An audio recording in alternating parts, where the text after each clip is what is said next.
Halo Brandiva, ya luar biasa banget nih, saya barusan nih baca nih ada pertanyaan nih. Pertanyaan gini, kenapa orang kaya ikut asuransi? Saya kurang paham. Kenapa? Maksudnya kenapa mayoritas orang kaya mungkin gitu ya ikut asuransi gitu ya? Mungkin jawabannya sederhana lah, karena mereka mau tambah kaya, ya teman-teman ya. Kenapa demikian teman-teman? Saya selalu pikir orang-orang yang sukses tuh orang-orang yang selalu pinter ngelola uangnya. Salah satunya dia juga pinter untuk memanajemenkan resikonya, ya.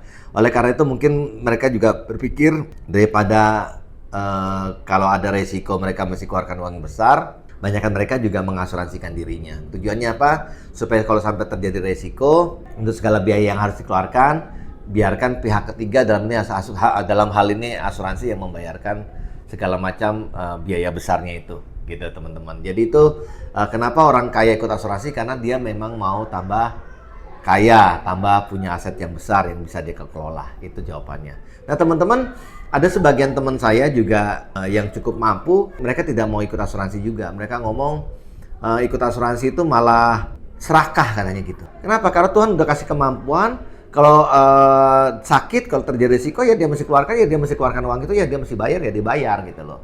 Nah teman-teman, saya nggak menyalahkan pandangan ya, masing-masing punya pandangan masing-masing ya. Tapi seringkali saya tanyakan ke setiap nasabah saya, kalaupun mereka punya budget untuk bayar asuransi sekalipun, mereka punya kemampuan untuk bayar asuransi sekalipun, pertanyaannya cuma satu, pasti sembuh nggak? Kalau mereka udah keluarkan 3-5 miliar kan, pertanyaannya pasti sembuh nggak?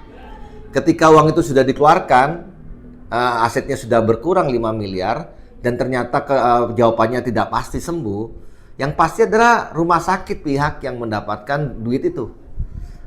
Ya betul ya teman-teman ya. Kalau saya bilang mungkin tambah kaya lah ya, tambah omset lah ya untuk rumah sakitnya. Yang mengalami resiko itu belum tentu juga sembuh. Kalau misalkan tidak ada kepastian sembuh, sedangkan kita sudah keluarkan sampai sekian miliar, apa nggak lebih baik kalau kita memastikan aja uang kecilnya membayar premi, sehingga kalau sampai keluar 5 miliar pun berarti kita bisa hemat 5 miliar yang harusnya dikasihkan rumah sakit, sehingga uang 5 miliar itu yang seharusnya dikasih rumah sakit, kita bisa gunakan untuk hal-hal yang lebih berarti ketika kita masih hidup. Kalau dia bisa berhemat 5 miliar, berarti dia bisa lakukan uang 5 miliar itu segala macam kebaikan yang lebih baik tentunya ya. Mungkin dia bisa kasih anak-anak kurang mampu, masih dia mungkin bisa kasihkan ke atau bangun rumah ibadah, begitu ya teman-teman, hal yang lebih berarti mungkin. Itu dari saya, sukses buat kita semua. Salam Bro and Diva.